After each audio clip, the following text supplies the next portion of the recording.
Hello everyone! Today I'll show you how to change the resolution in the life and suffering of Sir Brante.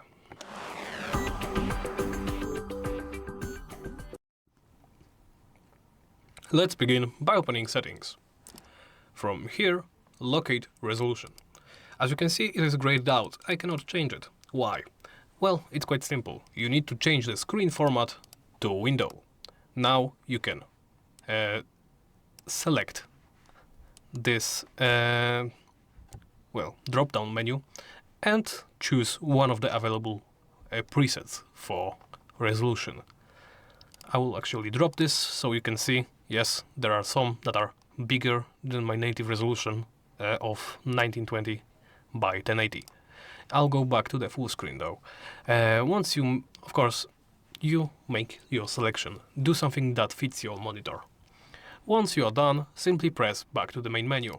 And that's about it. Thank you for watching, and please make sure to like, comment and subscribe.